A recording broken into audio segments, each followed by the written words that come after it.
and call this meeting to order. And let's begin with our board and commission interviews. And I think we have a Mr. McMillan here, Jim McMillan. Come on up to the table. You have applied to be on the Historic Preservation Commission, and tell us why you've applied and what your interests are. And sure. I guess my interests really go back. I've always been in real estate. I got my master's degree in industrial safety from my first career from safety into being a building inspector, a home inspector on the real estate side. And then more than a decade ago, found a passion with the other end of that being appraisals. And I love that, then found doing historic projects with my family's real estate in the city of St. Louis, doing different projects, working with the Historical Society there, seeing the value that it adds, having the historic home or the placard through that and how that relates into appraisals. I've always found an interest in it. And I understand there's a need for that right now. So I'd love to fill the position. Great. Does anyone have a question for Jim? Well, thank you very much for applying. Sure. Interesting background, and we're grateful that you've come forward. Very good. Thank you. Thank you very much. Thanks very much. All right. Is there anything on the regular agenda that we need to discuss? If not, then let's just go around with our meeting issues and updates, and I'll start with you. So last week I did my first ride along with Officer Kaiser of the police department, which was really informative to me. And she was very good about explaining processes and policies to me. And she had questions about the council. So I would encourage all of you to do that if you have some time. According to Chief Curtis, 6 to 9 in the evening is the best time to do that. And it was, as I said, a great experience for me. Sustainability Commission met, it seems like it was a long time ago, but it was yesterday. And we reviewed the wonderful pumpkin composting event. We filled our entire trailer, and there's joy to be had in smashing pumpkins, I can tell you that. We also talked about some of the things coming up. The work continues on the sustainability plan. I believe that they're going to try and have at least a preliminary draft early next year for us. They're going to work on some Christmas light recycling as well. And I think that might be it for things that are far enough along to really talk about them. And that's it for me. Great. Thank you. I got nothing there. Nothing. Marie? Yes, ma'am. Just a couple things. A reminder that the Business Roundtable will be this Thursday at 8:30 a.m. at Webster University. So really excited about it. Fire Chief finalist interviews are tomorrow at the rec centers. Well, the community piece, the meet and greet, is tomorrow at the rec center, 8 a.m. Hope to see lots of community members there. We're really excited about that. Council, of course, will have their opportunity later in the day. And then probably the biggest and most fun is that we're gearing up for the city's 125th birthday party bash this Friday. So really looking forward to that and hope we have a lot of community members there as well. And it starts at 3 p.m. That's it. Thank you. Thank you. I'll just say that I went to the old Webster holiday. It was incredible. Like everything windy, but everything.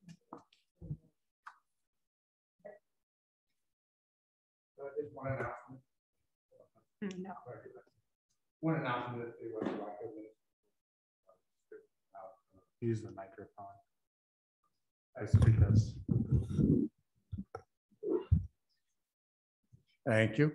That the Webster Rockville Ministry will be distributing food this weekend to the community. We have over 200 families that we will provide food for. So we'll be busy Friday and Saturday. Feel free to come by and volunteer on Friday from 9 to 4, I believe, and then on Saturday, 10 to 12. Also, I'll be attending an economic development webinar tomorrow, sponsored by the Municipal League, and any information there, I'll share it with you. Emerson, can I ask you, do you work at all with the food bank at Emmanuel Episcopal? Yes. Okay. We actually work together. Things that our clients can't receive from us, we call Emmanuel, and then they assist our clients. Have you done anything with the Webster University food bank at all? Or do you even know that I it's didn't there? even Well, know Webster University had a food bank. they have a food bank. 90% of their students are on aid, and that food bank is fairly heavily used, but we can chat about that because I think they would benefit also from some donations in that regard. So Sure, thank you. we get See what we about, can do to help every them month out. we get anywhere from 3.5 to 5 tons of food. Yeah, So we'll be more than happy to work with them. great. Thank you. Yes, last Monday, Green Space Advisory Commission met and they reviewed a letter of their submittal about Douglas Hill, which is in your packet. They reviewed that to make sure everybody was on board with that letter. And then on Wednesday, members of the Green Space Commission, council, staff met with the Deer Creek Watershed Alliance on the redevelopment site with their Technical Advisory Commission, SG Collaborative, and their environmental consultants. And so there was a lot of collaboration going on between residents and the commission and consultants about ways to monitor the creek and the area pre, during, and post development of the site. The Watershed Alliance has agreed to put a project together for 1 year around that project, and maybe it'll help with some habitat restoration, whether the project goes through or not. Where they talked about the Future Trees of Distinction program, which is a new program council approved last spring. Their their core team is going to start meeting in November. And they are planning to plant about 100 trees next fall in the public right of way, which happens to be funded through the tree ordinance that we have in place. And so I'm going to segue into the Plan Commission meeting, which was Monday, and they started discussing text amendments for the tree preservation and landscape ordinance. There's also a change of zoning in the Z commercial district to PC commercial for one site that would be multifamily and retail. And then Saturday, Sarah and I had a coffee at the Garden Cafe.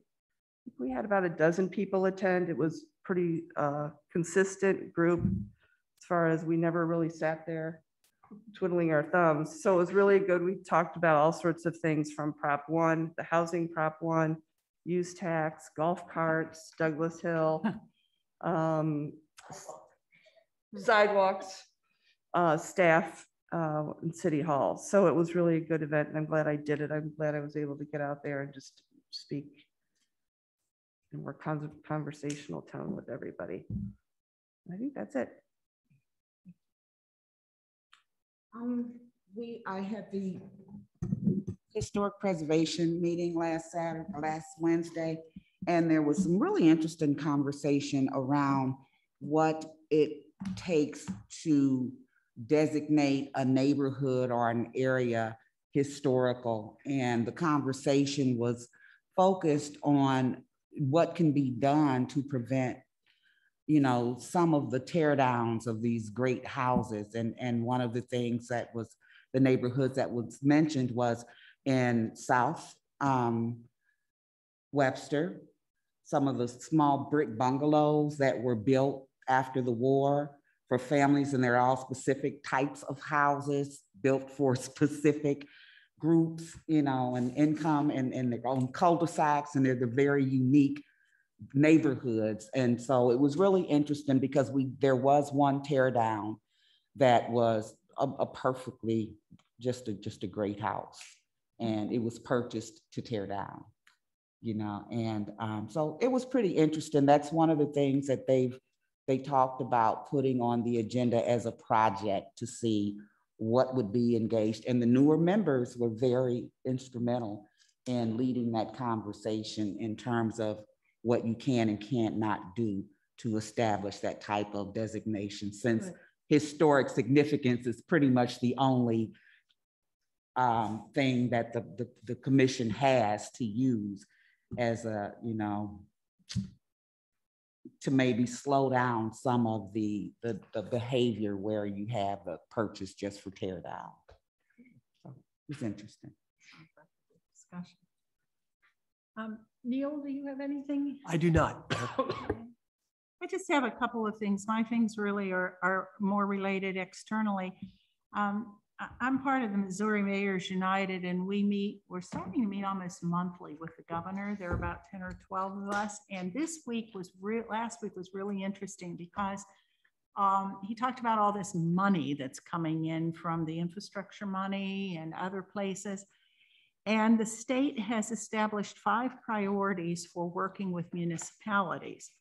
And I meant to put this in a memo to you, but I'll tell you briefly what they are. One of them is broadband, and working with broadband, not only in rural areas, but also in urban areas. The second one is water, wastewater, and stormwater. And this is where they want to match with local folks between us and the state. And what happens with this project, and when Pam was talking about that area, this may be an area that we could partner with some funding. There's already a grant program established, and you can go now to DNR and pick up an application for a grant program already for water, wastewater, and stormwater. They're doing something with partnering on community development. I didn't get much in that area. Some things on tourism that they're partnering with us. And the thing that I think is really exciting is that they are wanting to do some programs with mental health and partnering with municipalities on mental health. And we'll talk about that later with that opioid, I guess, lawsuit or whatever it is that we have the opportunity to sign. So it's been really beneficial to be on those monthly Zoom calls and be able to try to do what we can. A second thing that I went and met with the St. Louis Association of Realtors, and they are on a mission to try to establish a more consistency in building codes and building regulations throughout St. Louis County. And we'll share this with you later on, but these are all the various municipalities that have different rules and different codes and different regulations. And I mean, we talked about everything from the poor electrician who's trying to do work in multiple municipalities and has to go and figure out what each one has in terms of regulations. So we can talk, I want to talk about that at some point because they're really looking for some guidance on ways to move forward with this, and it might be something that we can offer our help with. And the other thing was that— Yeah, I was just wondering, I don't know too much about the St. Louis Association of Realtors. What is the group? What is it? It's Realtors. It's their professional organization. It's the only, is that the only one in the St. Louis area? Yes. Yeah. It's for the St. Louis metropolitan area. Yeah. And that's St. Louis City and County. And it's the metropolitan area. And it's all of the real, like any realtor can join it. That is licensed in this area, and but you can pay a fee and become a member. And if you're licensed in the area, I think that licensing fee might even include that. But are they partnering with the unions as they go through this process? Right now, they're in an exploratory process where they're talking to cities to seek to get some feeling about how cities actually, how they react to this, and trying to get some idea of how to move forward. They have a couple of ideas, some of which might work and some may not. So we can talk about this at some future date, but it's really kind of interesting. They have a huge lobby. They have a lot of power. Yeah, that's what Yes. Yeah, I know from discussing some other issues with them, their policy shop is aware that they need to talk to unions. I mean, usually they're interested in a very broad-based coalition.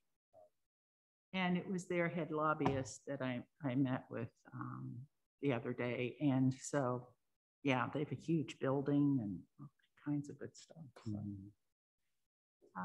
And then finally, the Metro mayors met with the president of the Senate 2 weeks ago, and we're really working hard on trying to get the folks in Jeff City to not get rid of the April elections. And that's a big deal right now, to put everything on the November ballot.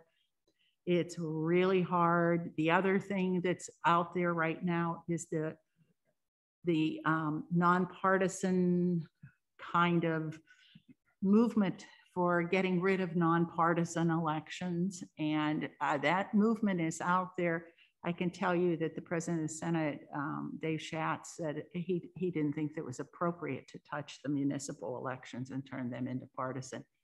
But that's one voice. So the Metro mayors will stay on top of that. But I just wanted to share that with you, that there's a lot of stuff out there going on that can impact us here. Is there any chance that could happen before this next one, or that would be future elections? No, it will. It would be taken up in the next state legislative session, which begins in January. And so anything that they actually pass doesn't take effect until, here's our political science person, August, right? It depends on how they sign it, right? Yeah. Usually August. They have emergency authority, but since filing would have passed, I can't imagine that they would have. Remember the fun we had with changing election dates and all during our. Jay Ash, sorry, I didn't mean to cut you off. So I just thinking about that. It's a big deal. Jay Ashcroft's been speaking out a lot about this too. I mean, In favor of it? Yeah, he's pushing been pushing The partisan, non-partisan. both the Both of them. nonpartisan and the day. Both of them. Yeah, it's I mean, if everything goes to one November election, those ballots will be, you know, pages and pages long. And by the time you get to municipal officials, municipal matters, people just won't even pay any attention. I mean, Yeah. anyhow, those are some areas of concern, I think, for all of us. All right. Oh, Katie, I missed you. Did you have anything? All good. Oh, good. Okay. Sorry. I'm sorry. All right. Let's go on to our topics. Our first topic is our use tax discussion. And I think, Derek, you were going to lead that one.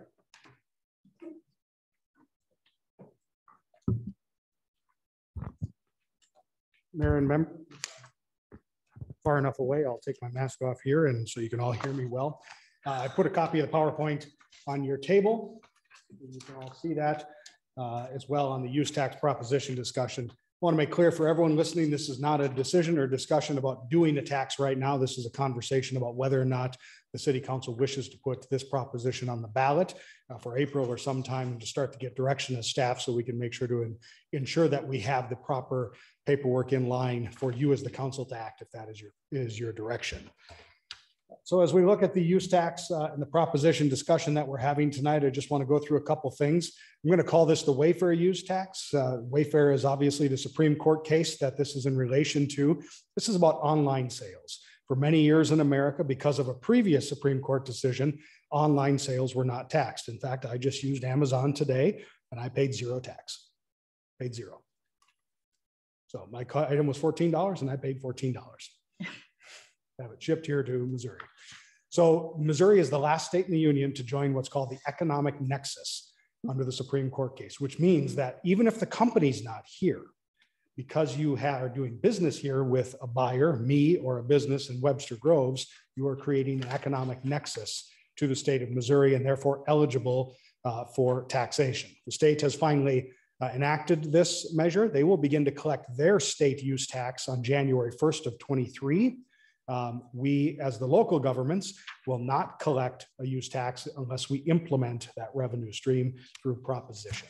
So many of you have been down this conversation from January, but I'll just roll through it again here. What is a local use tax? This is not the sales tax. This is a different tax that is not currently collected. A local use tax is a tax on the purchase of goods by our city residents from out-of-state vendors.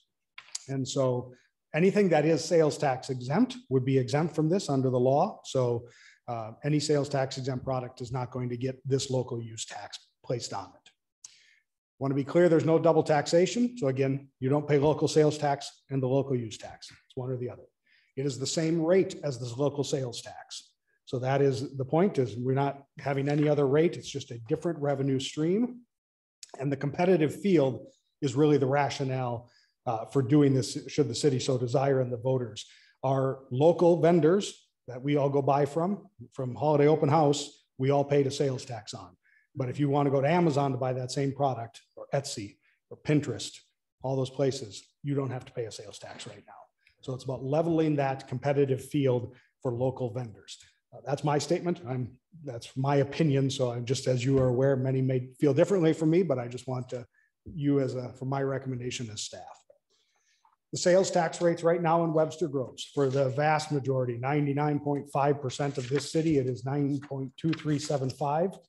We usually round that up to 9.238 under the state code. There is an additional sales tax for the TDD remittance at the shops of Old Webster. So the Novus buildings on 20 Allen and then the Breadco building. Those rates would be the exact same should this proposition be passed. So again, those are the rates that would be in place. Our estimated revenue. This is really tough to estimate because we have zero data on how much of these sales are happening. So $250,000 is our best estimate, and that remains true from the January discussion that you had about this issue. We do know that other places estimated this amount and rolled up to $1 million. We do not have data to give you a good estimate. That's more than just a ballpark guess, using some anecdotal data. So also on your sheet, you will see there's a couple of handouts I put for you. The Municipal League of St. Louis is coordinating campaigns and has provided these documents, Proposition U, for the local use tax that they have provided out to all the local area municipalities that may wish to take up the use tax. So some collateral issues that are created, and we'll talk about educational/informational campaign, but I wanted you to be aware that obviously campaigns are being coordinated for April 2022. That you need to think of that in the calculus of whether or not to put the proposition on the ballot.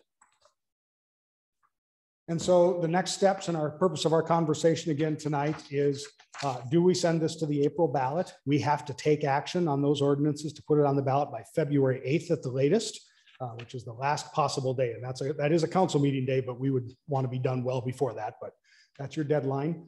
I add this other bullet because we've heard some conversations, but theoretically you can, with a proposition, restrict the use of the funds. So if you wanted to say this is going to a certain place, you could do that. You don't have to do that. I'm just putting that on for you to consider because we need to have that ordinance constructed appropriately to the council's wishes to be able to do that if that is your goal. And then also, if we're going to put this forward for a vote for you, we'll need to talk about what kind of resources we put in towards an informational educational campaign for April as well.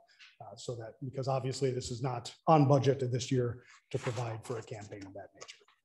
So I'm going to leave this slide up, and those are my questions to the council on where we go from here. Thank you, Eric. So that I'm clear, because I shop on Amazon too much.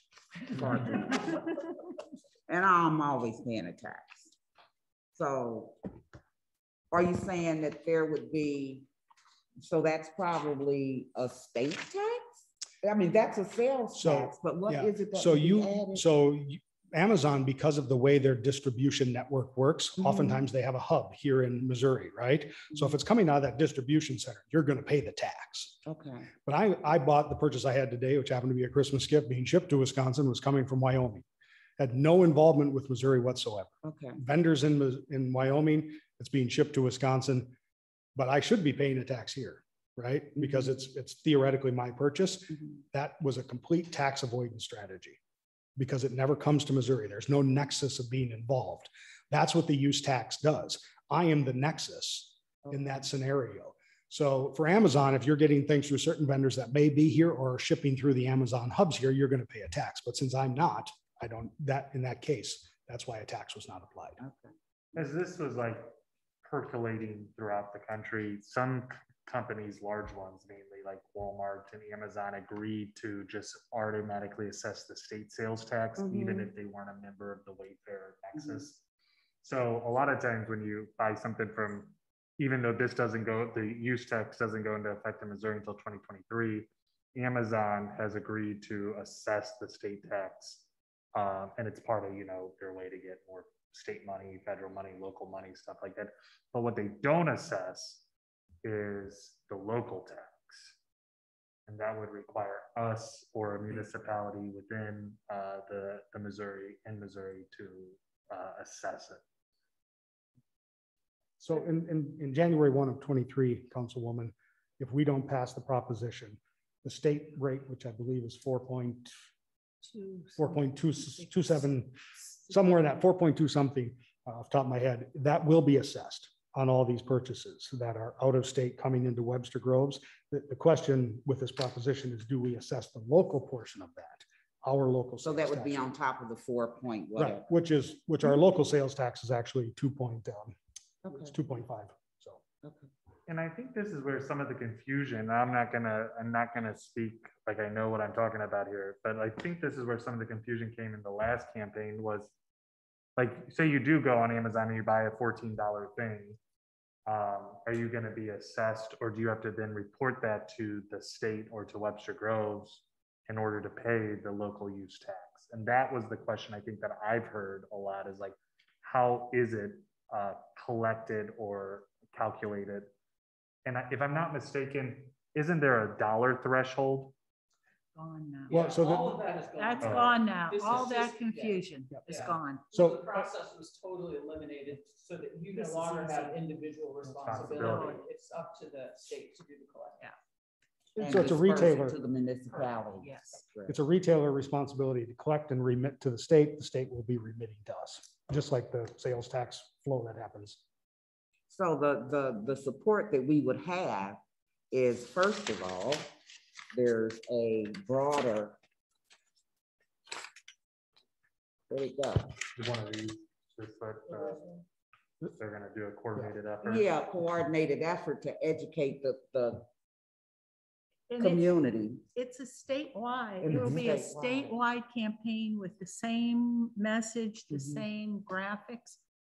We did that once before with an issue about used car sales, and it was a coordinated campaign. The yard signs all over looked exactly the same. And so you're really building, or you're joining a campaign that's all over the place in the state. That So would be so helpful. Yeah. I think it's helpful. So what we need to do is do an educational type campaign. You can just pick up on. Join into theirs, Going right? into theirs. Yeah. Exactly. If we decide to designate it, we maybe can't use these though, right? Is Correct. that? Huh? So if you're going to designate into use and you're going to, we'll call it your restricted use, that certainly will change the message. And so, but still, we should join the campaign Yes. regardless if this is going to move forward. I would also say that there are, because our neighboring municipalities, many of them have already moved in this direction. You know, we are not, I won't say an island, but a little bit of an island. So there's still going to need to be some local input into that process and generation of outside advocates for the things we can't say. Namely, our local business community is really going to need to be there to talk about their own competitive disadvantage for not having these outside sales taxed as the inside sales are. You know, there's a real disadvantage in designating where the tax goes. Because you can always do that yourself internally. You know, the council could say for the next 3 years, here's how we're going to use the use tax. And it doesn't tie you to that use forever and ever, as would happen if it ended up on the ballot. Well, I do think that we have to think about why it failed last. And I know it was close, but it seemed like, and this is just my own perception as to why it failed, was that a lot of the citizens thought, oh, we were just collecting another tax without it being accounted for, which is going to go into the general coffers. And so they're like, what's the purpose of it? Now, granted, that was before our budget cycle this past year, indicating that we are in a deficit, but for the federal funds. So I just want us to be careful that we don't fall into the same fate as the last time, because if we lose a second time, I don't think this is going back on the ballot anytime soon. Yep.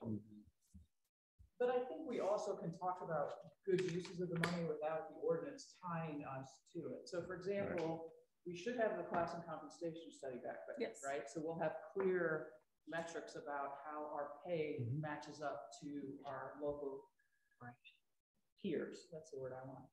So I do think there are ways that we can talk about that.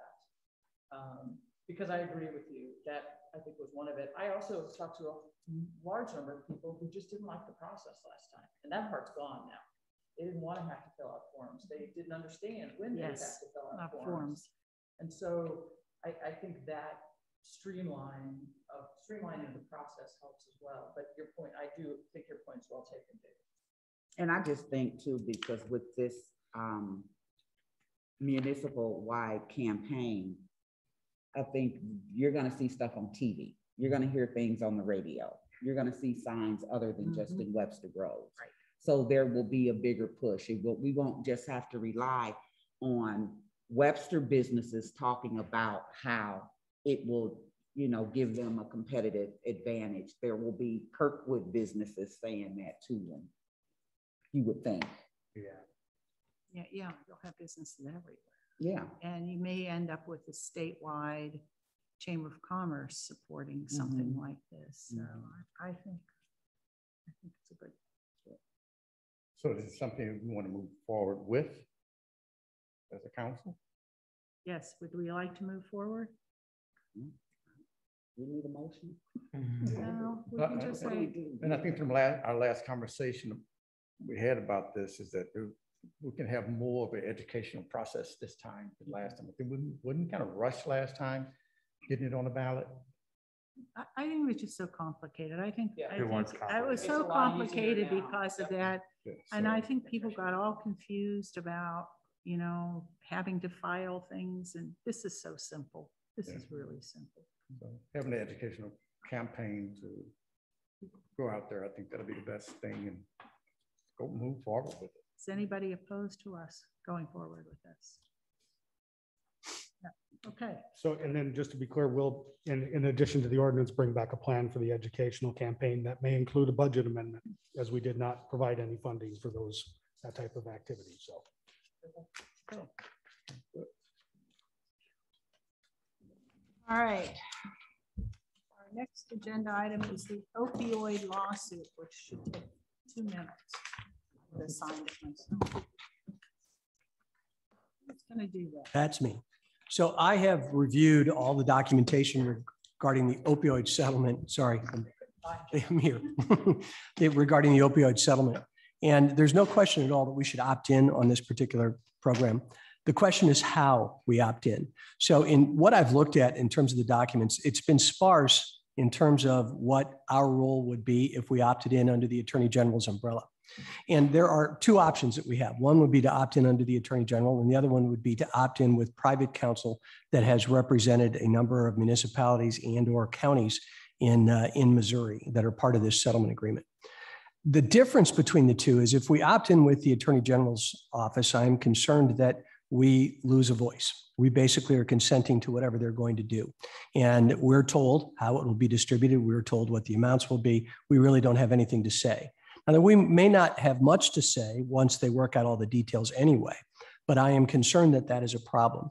There is a local firm, Niemeyer, Grable, and NGK is the firm. They're actually lawyers who came originally from Onder's office and broke off on their own, who are handling a number of counties and municipalities in Missouri in this lawsuit.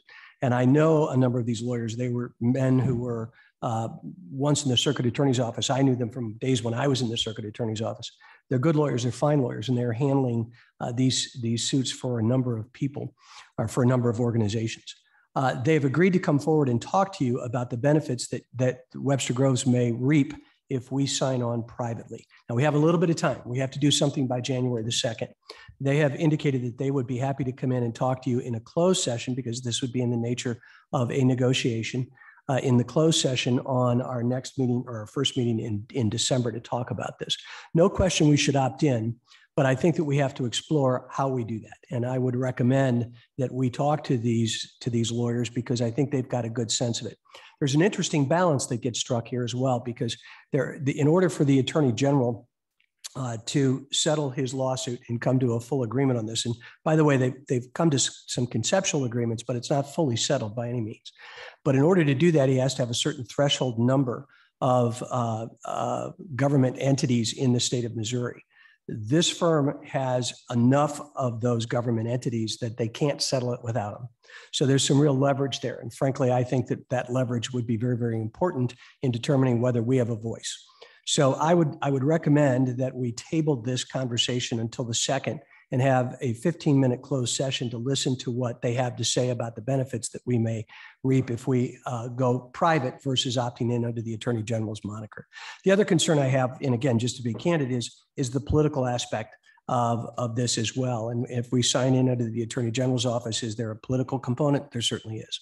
And so as opposed to signing in privately, it sort of removes that political component. So I think there are lots of things to consider. I would strongly recommend that you do this, but it's up to you. It's easy enough to register. There's an online registration. There's a verification number that would have to get in order to plug it in, and we could be in tomorrow. It literally takes 10 minutes to do it. But the other side of it is that we may be leaving a lot of money on the table because there are many, many lawsuits that are actually involved here. There's not just Johnson & Johnson, Pfizer, there's a number, there's a bankruptcy, there's a number of things that are out there that are all part of the component package that are not necessarily part of the Attorney General's component package. So again, I think that those are things that in doing your due diligence and making a decision about how to opt in, I think these are all things you should consider. So if you give me the direction, I will invite them. I've already asked them whether they would make themselves available on the December meeting, the first December meeting. They said they would. Neil, is there other firms that are doing private counsel, like Simmons Law Firm over in Illinois? Or? There are others, and we can get others in. I think they're all going to be using the same template. And if you want me to reach out to them, I can do that as well. If they're using the same template, I just didn't know if there was a strategic advantage from one firm from the other. You know, the only advantage is, of course, Simmons is of course licensed in Missouri. Again, they're an Illinois firm essentially. I can reach out to them though, David. I can bring them both in if you would prefer. I'll leave it up to council. I just wondering if you have a recommendation. I'm happy to follow. I don't know enough about either firm. I actually reached out to some. There are two others in the area, and I didn't get any response from them. But as you know, I'm general counsel for Lincoln County, and we have recently decided to go with NGK in Lincoln County, and we talked to the other ones there as well, which is why I think the template is pretty much the same. Yeah. Mm-hmm. The only reason I mentioned Simmons is because I've read about what they're. Yeah, and Simmons, again, they're a large firm, a respected firm as well, and that's all they do is class action suits. Yeah. So. How is their fee based? You're paid through the settlement, so we wouldn't pay anything.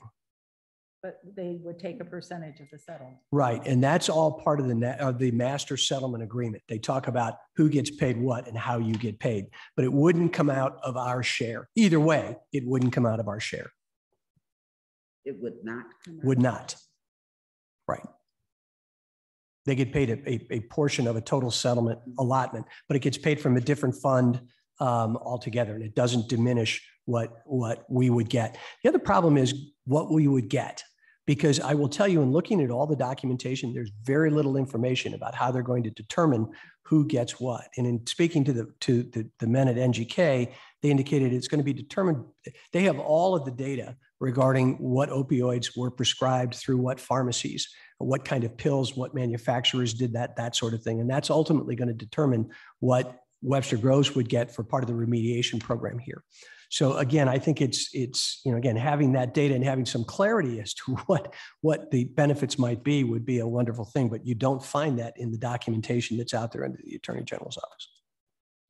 Well, it doesn't hurt, I think, to explore that. So I would like to listen to them. Would be all okay with it?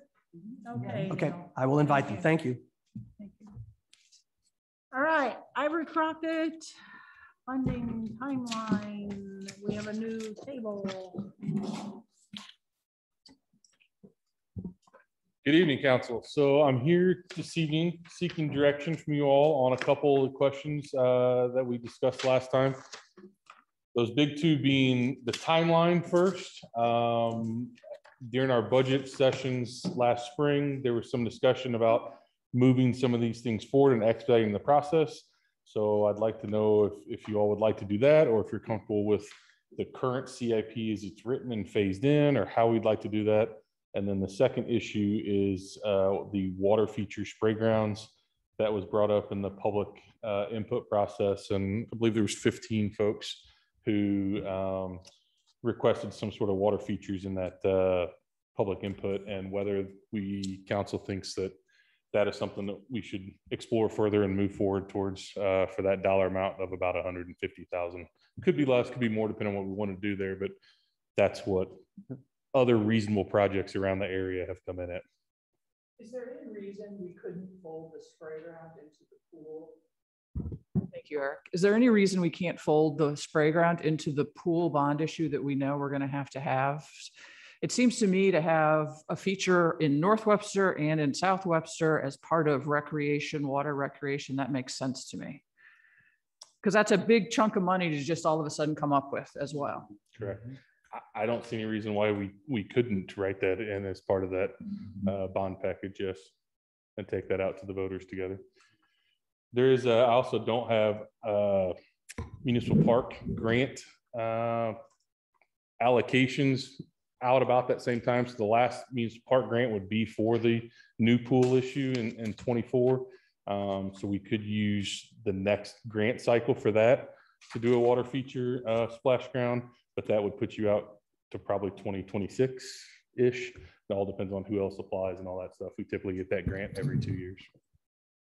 Madam Mayor and Councilmember, just so you're aware, the Park Improvement Fund, should you want to make investments, has a $1.1 million fund balance. Say it again for me. 1.1. 1.1 million. 1.1.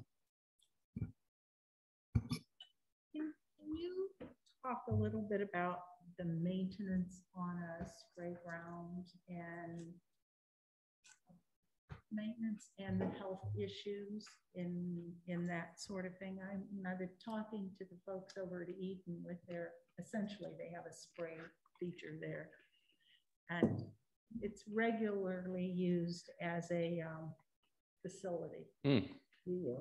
Yeah, and so they close it down on occasion because there's so much stuff. Yeah.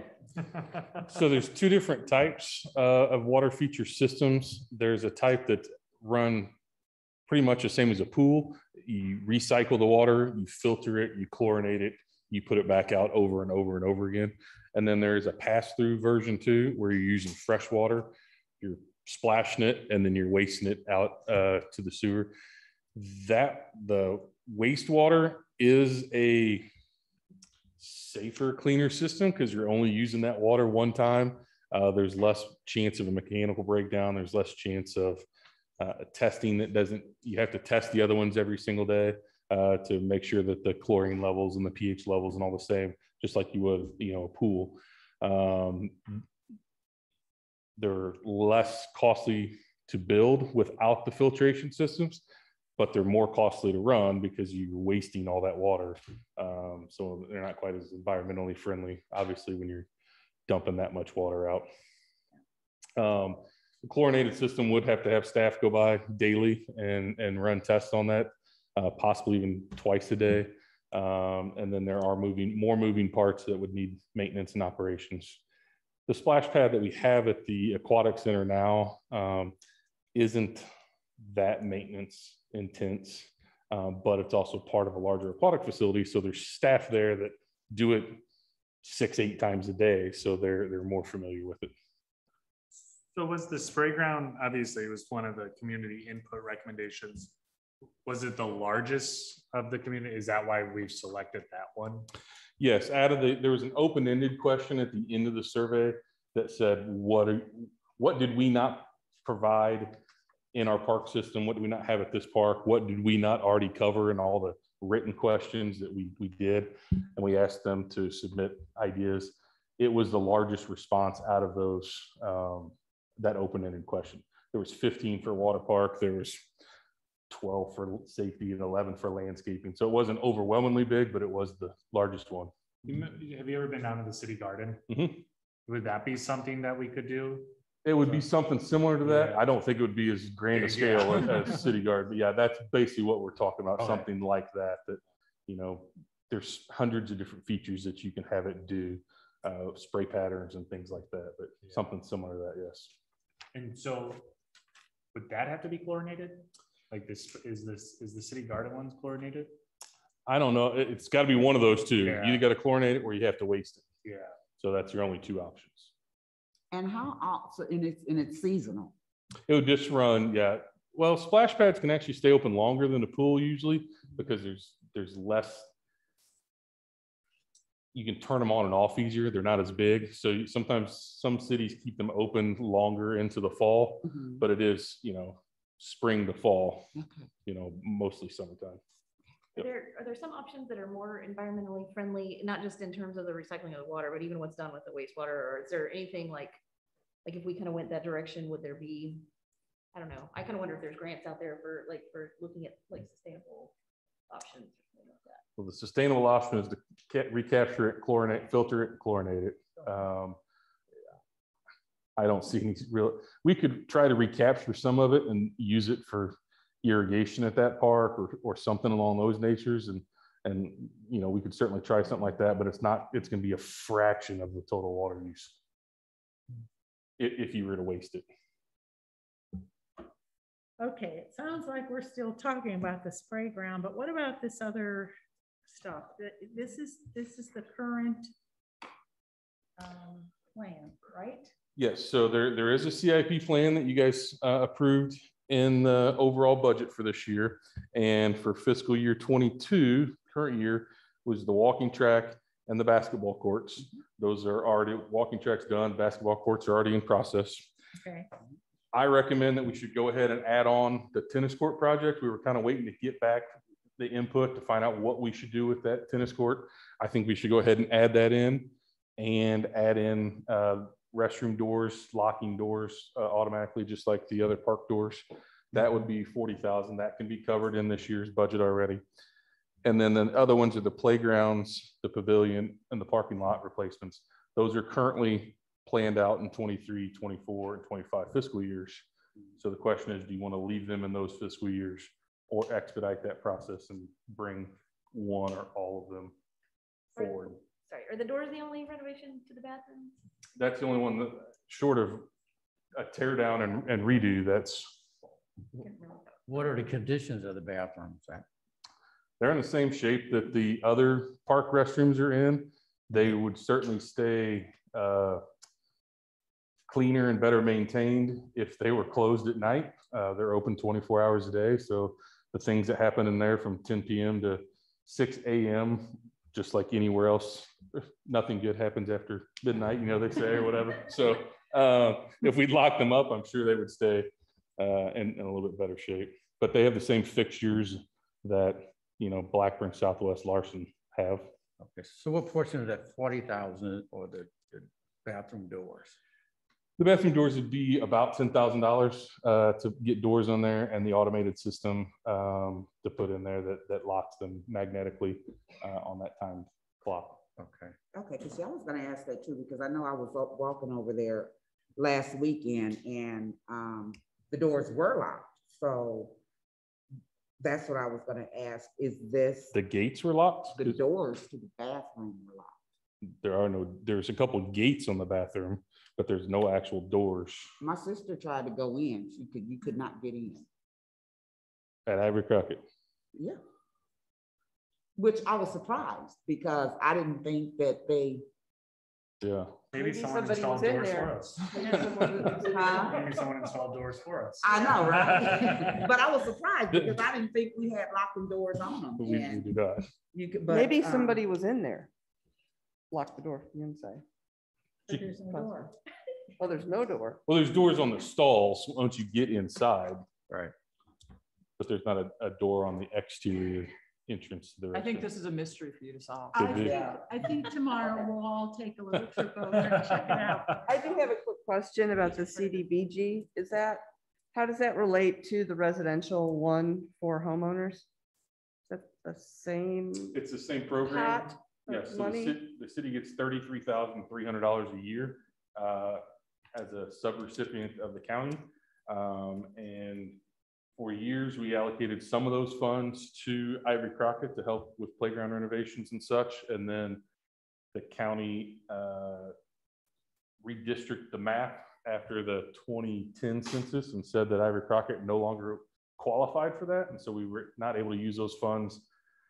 I believe it's starting in 2016.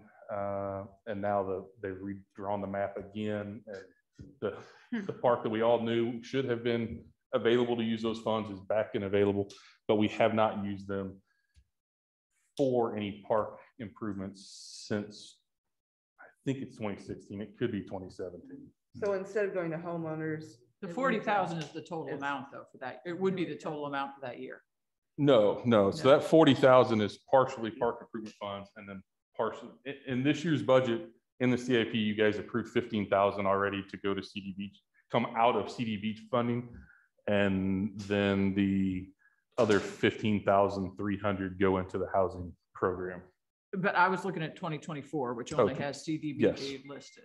Correct. Okay. Tell us about those playground updates. Why are they broken into two, and why can we not just do them all at one? I mean, is it two playgrounds? No, we certainly can. It's broken into two because when I originally put it together, I was using CDBG funds and there wasn't enough money in one specific year using CDBG to do it all. So we can certainly expedite that, and that's one of bring them forward and just use park improvement funds instead of CDBG funds and do them now. I'd like to be able to. Mayor, if I may, and thank you, Scott. So when we originally had this discussion during budget year, council, that was the debate. Do we do everything now or do we wait? And council's direction was to have the community input, see what the community wanted, and then to bring this back to you. So that's the stage we're at right now. And the direction that Scott and city staff need, or do we want to move forward with all these projects or have them spaced out in the CIP in future years? Or space them out differently. Or space them out differently, absolutely. Because you'll have a budget coming up in July 1st of next year.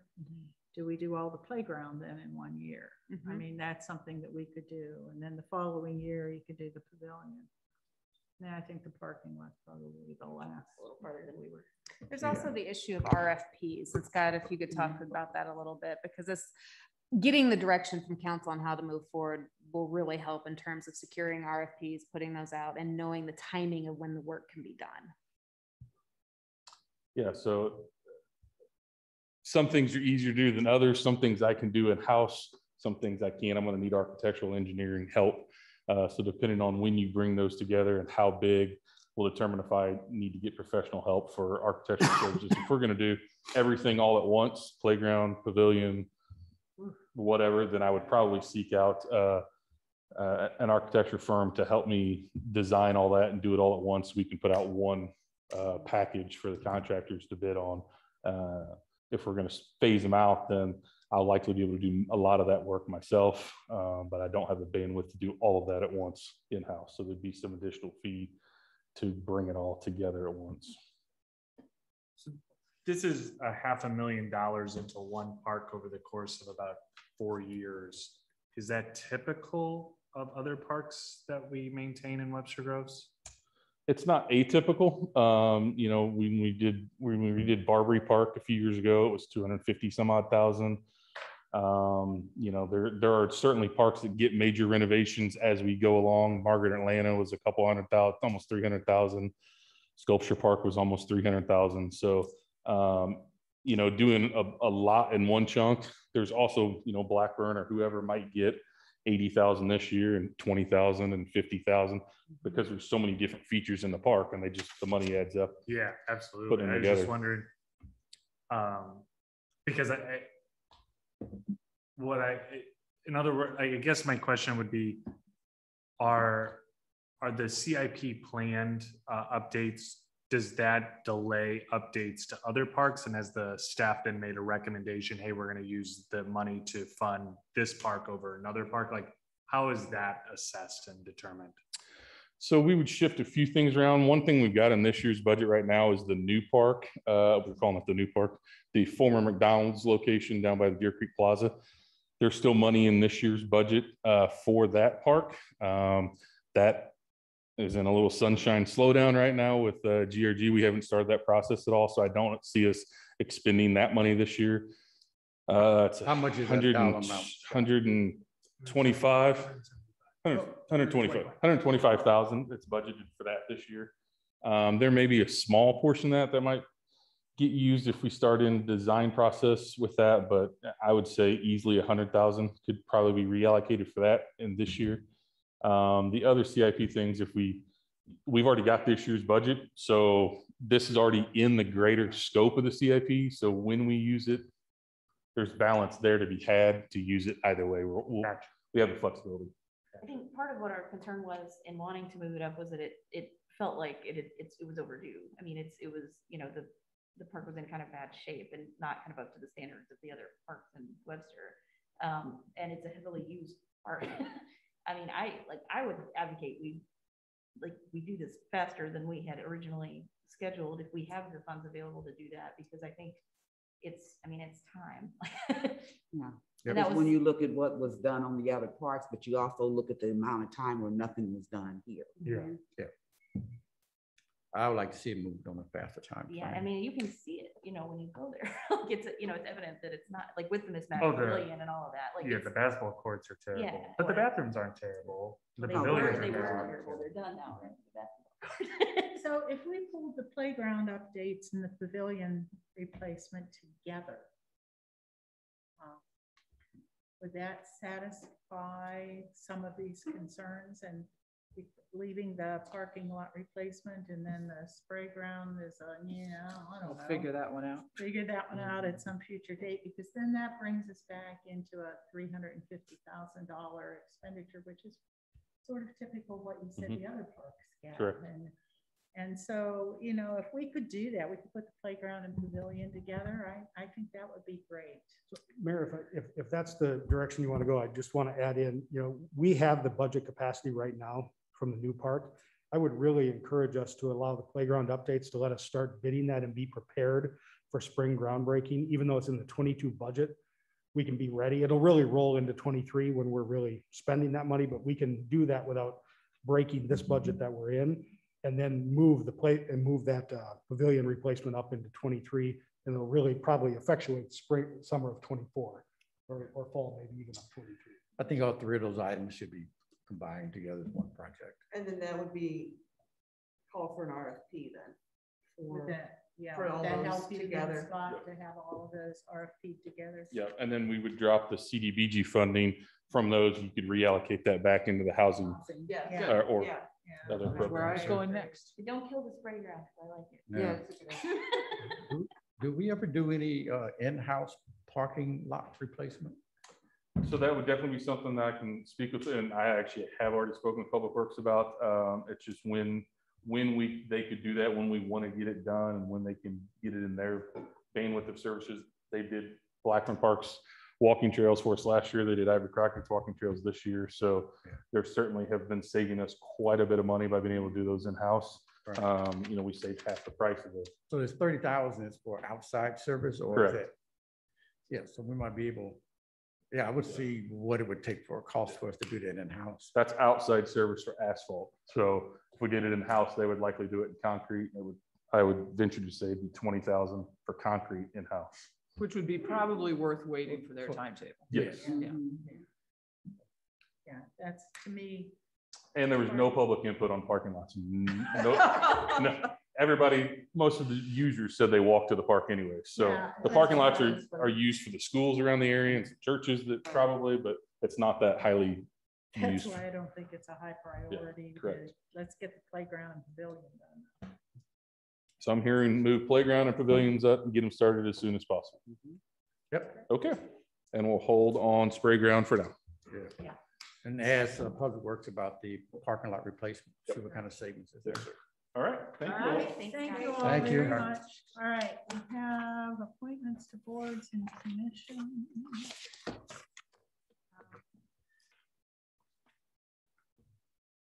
Mr. McMillan, who would like to be on HPC. We have 2 vacancies. Would you like to Absolutely. appoint Yes. him? Thumbs up.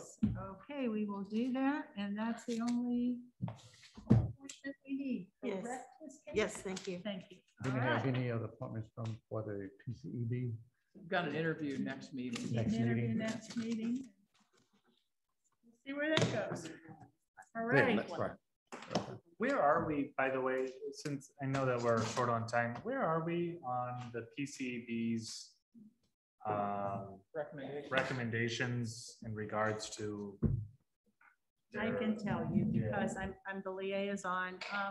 We've lost a number of members, and so that's kind of slowed things down a little bit. But the group has been looking at that, and I think they're pretty close to coming up with what they would recommend sending off to council. Yeah. Didn't they, in the last meeting, they pretty much agreed to most of the items that was recommended to them?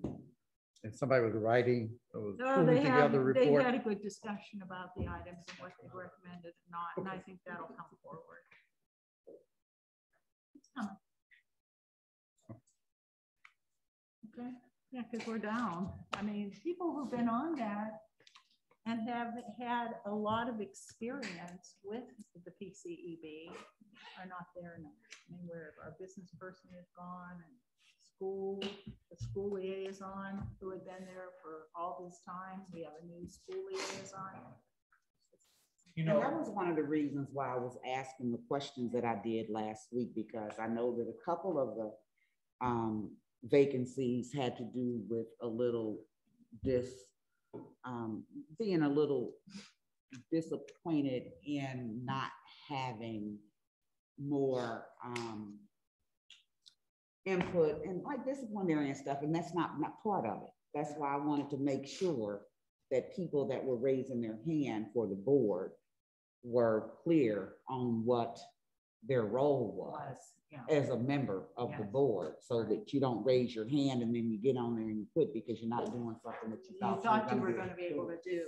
You know, I know I've raised this issue before, but I mean, are they effectively able to operate and do their other stuff while they're doing this as well? I mean, because it seems like this has been going on for an extremely long period of time, that it should just come up to council and we should make the decision. Well, it is, but you have to remember we've gone through a chair. Now we have a vice chair who really doesn't want to be the chair. And so you just they've been meeting, and they've actually been productive in their meetings and moving stuff forward. I thought they was at the point where they were ready to one more meeting, and they'll be ready to submit to council. Be ready to submit to council.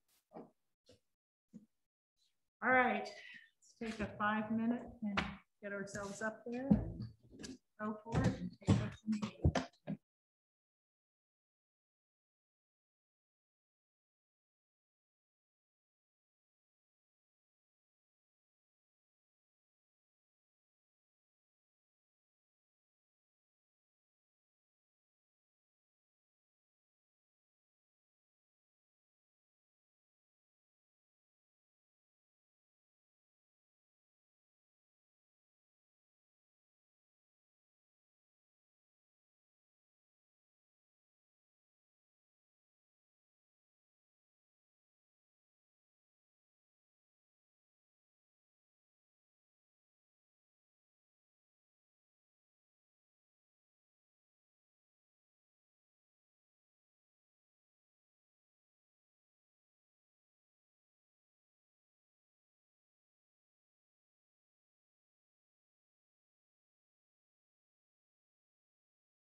Enhance, build, or extend their brands, but are also quick to reject those that are out of character, do not fit, or represent unwanted change.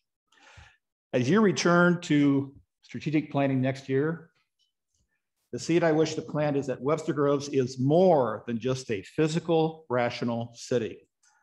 To me, it is a wonderful and enduring 125-year-old brand that has built and been carved out and has carved out a very well-established benefits, a brand character, an identity that thousands upon thousands of residents, new and old, have been emotionally invested in, resulting in a very special, unique, and different place to live, work, play, and raise a family compared to other cities. Are we perfect? No. Do we have dark chapters in our history? Yes. But the point is that if we can create an honest brand, an honest look, it will do us great benefit and service. Webster's brand is why people, I think, move here in the first place. It's what people expect and love about our town. It's what they are quick to defend and why residents stay here long-term. Webster Groves brand. Thus, to me, in my opinion, you need two different but linked strategic documents. One, the city's strategic plan that comes out of strategic planning. And second, the Webster Groves strategic brand platform, which will finally define and commit our brand to paper for the entire community. We have never done that before. I don't think you all can sit down and define what our brand is. We are a brand and we need to define it and put it on paper and share it with the community. All I ask is the chance to sit down with Marie, Eric, and Jenny for a half hour of their time to talk this. I've asked 5 times before over the years and I've never gotten an answer. I love a half hour of your time. Thank you, Dave.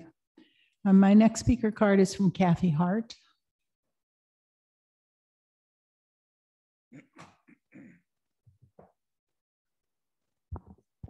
Good evening. Kathy Hart, 821 Newport. And I just have a few concerns to express this evening. First of all, I just want to briefly address the staffing issues. You know, we lost several long-term employees and most left without other jobs lined up. But these women did not leave because they could not handle change. They embraced change, and like you, they looked forward to a fresh perspective and the opportunity to bring forth their ideas. So personally, I find this suggestion that they could not handle change to be a little insulting. But I have a suggestion for you to consider if you really want to find out or support the current staff and find out their ideas and how they feel about their work environment and city leadership. I'm a 30-year state employee, and all state employees are asked to take a confidential quarterly pulse survey to provide ideas and upward feedback to management and help with strategic planning. This gives employees a platform to anonymously vocalize their concerns. And these surveys have gone a long way to improving communication with management, helping with strategic planning, and providing the open, inclusive work environment that we all value. And I'm sure they don't cost a lot or the state would not be doing them. But moving on, I remain concerned about the budget. In 2018, we had a reserve fund balance of nearly 12 million. At the beginning of this year, we were at roughly 11 million, and now we're projected to be down to 9 at the end of this fiscal year. The budget letter acknowledges we have healthy property values, sales, and other revenue sources. Very few businesses have closed and construction and building activity booms. Yet we have an unprecedented $2 million budget deficit, and I hear there's still a lot of spending going on. So I'm just curious and would like to know, and many other citizens would like to know, how much are the 2 arbitration hearings regarding the firefighter and military pay issues costing us? How much have you spent on furniture this year? How much have you spent on the salary study, audits, and search firms? What other new expenses do we have that can account for a $2 million deficit? And what are you doing to ensure that we have the proper checks and balances in our finance department. So these are just some of my concerns, and I've heard these from a lot of other people in the community.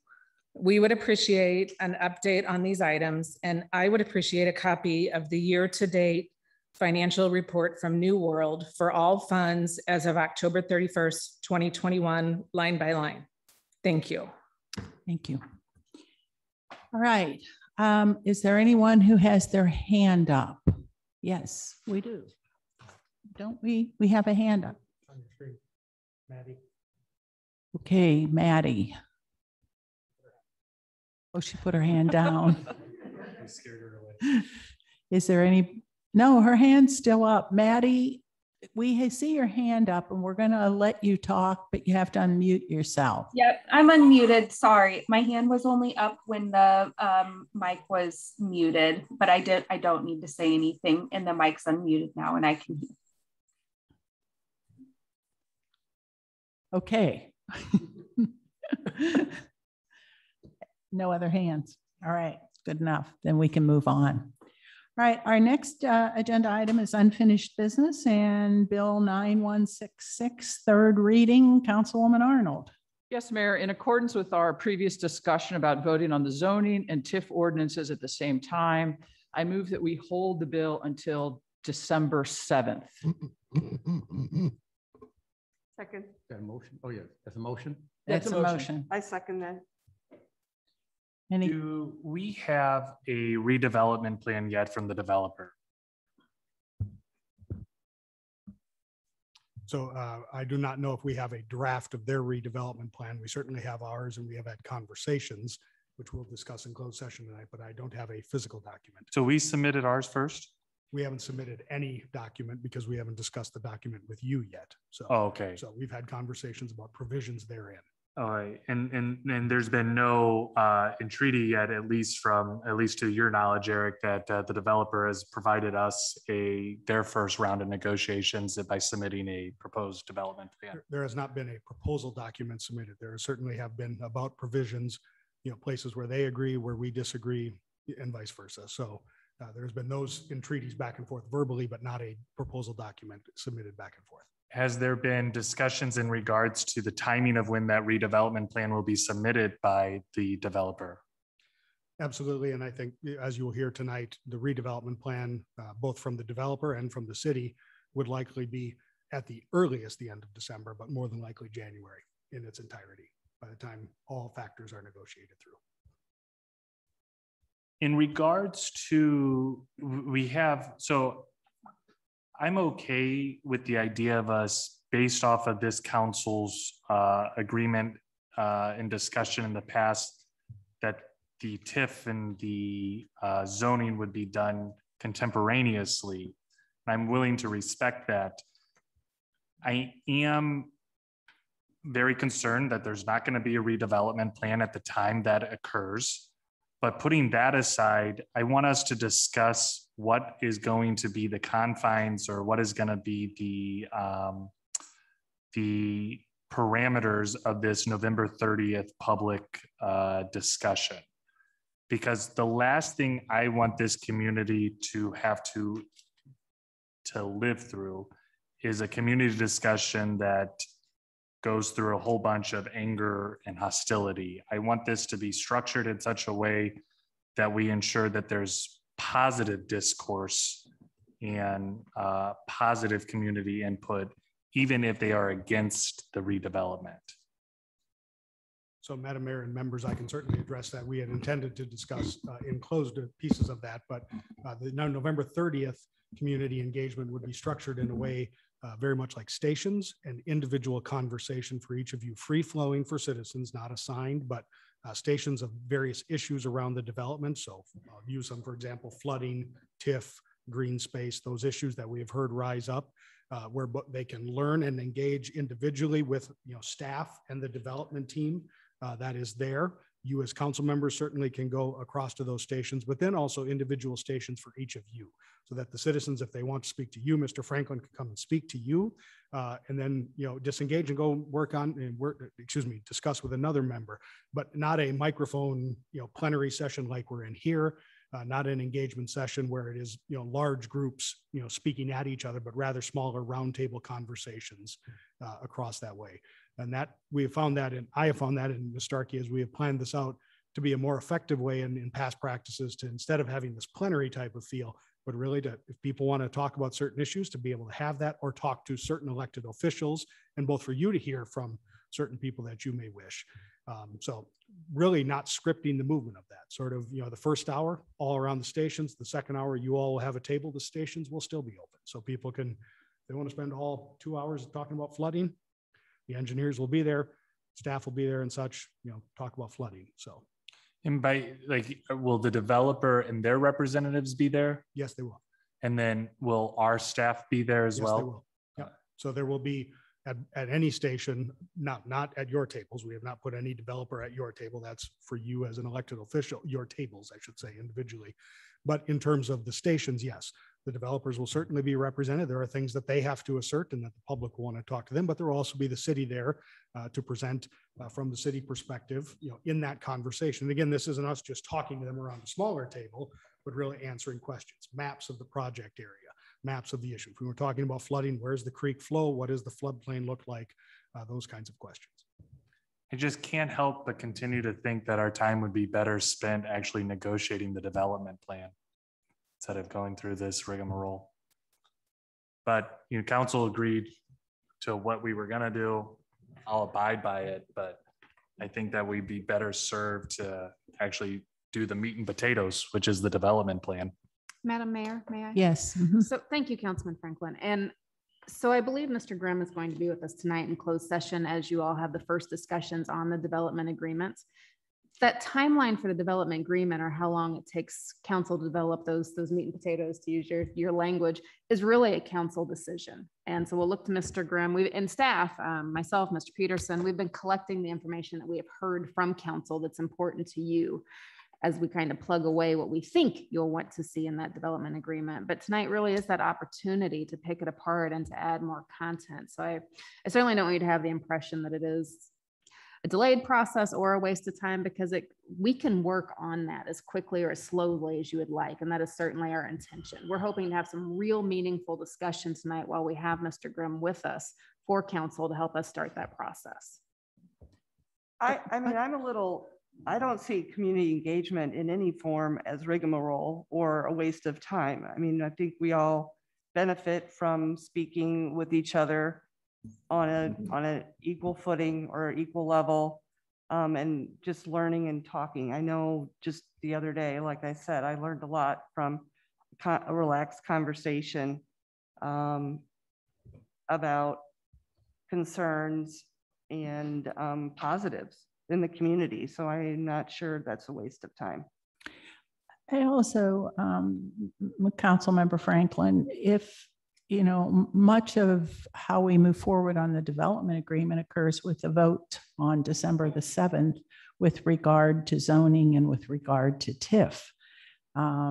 If those two items are passed, then the redevelopment agreement becomes more important. If they are not passed, then there is not much sense in doing the redevelopment agreement. So, I mean, that's where that is. So we will know more after we take a vote on December the 7th.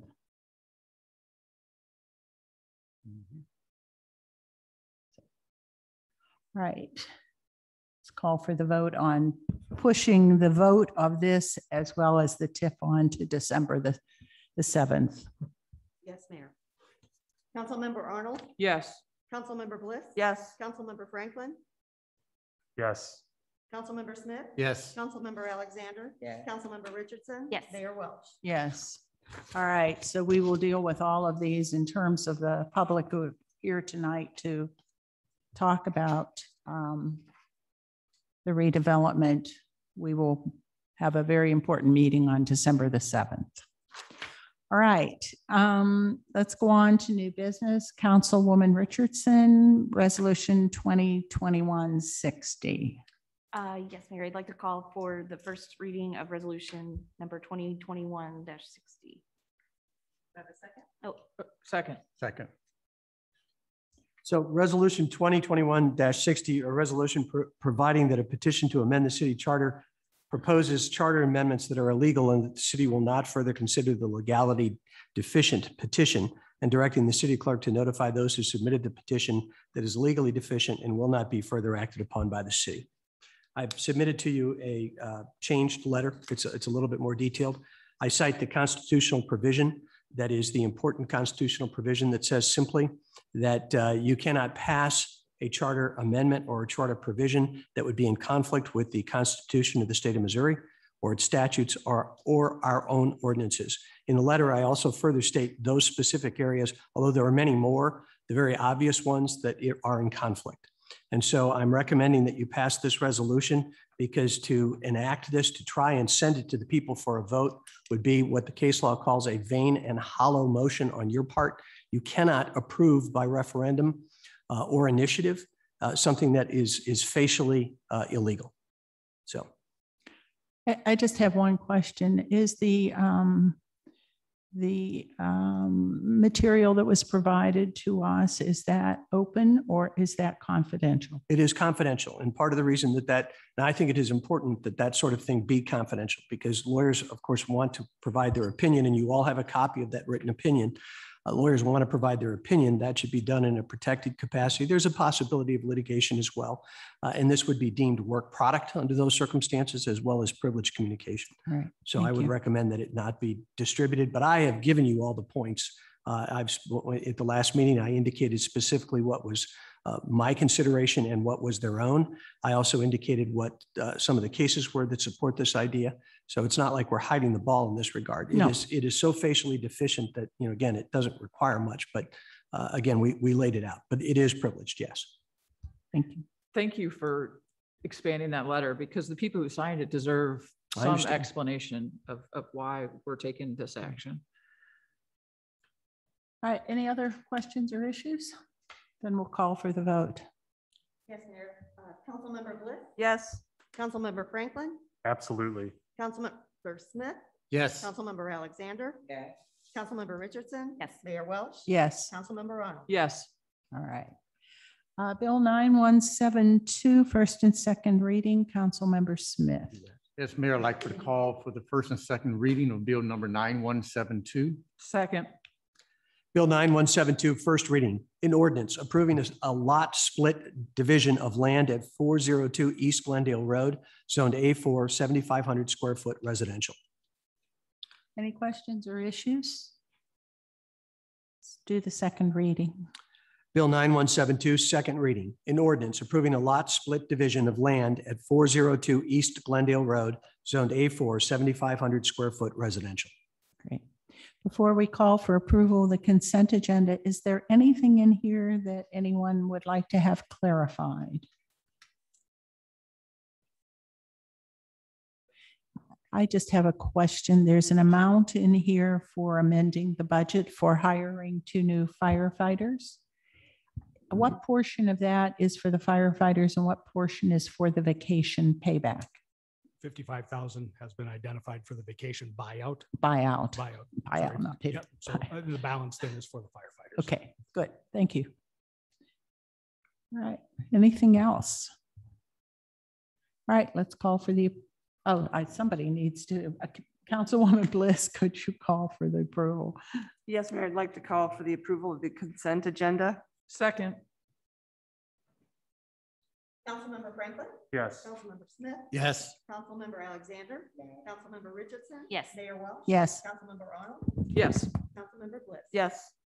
All right, we do need to go into executive closed session. And what is that? Negotiated contract? It will be number 1 and number 3 and negotiated contract.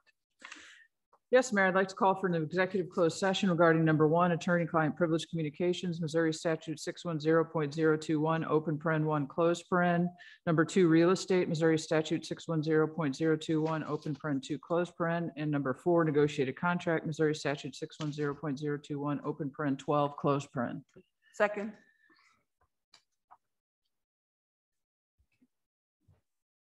Councilmember Smith? Yes. Councilmember Alexander? Yes. Councilmember Richardson? Yes. Mayor Welch? Yes. Councilmember Arnold? Yes. Councilmember Bliss? Yes. Councilmember Franklin? Yes. I believe we're going to go to the conference room. You have the one appointment. Oh, I'm sorry. We do have to make one appointment, and that's James McMillan, whom we have appointed to the Historic Preservation Commission this evening. Thank you. So Mayor, it's up to you guys. Council room here. We do have one person joining by Zoom, so you need just tell me and I'll get the room, either room set up, whichever way you want. What would you guys like to Rather do? go to the meeting room. I don't care. I don't care.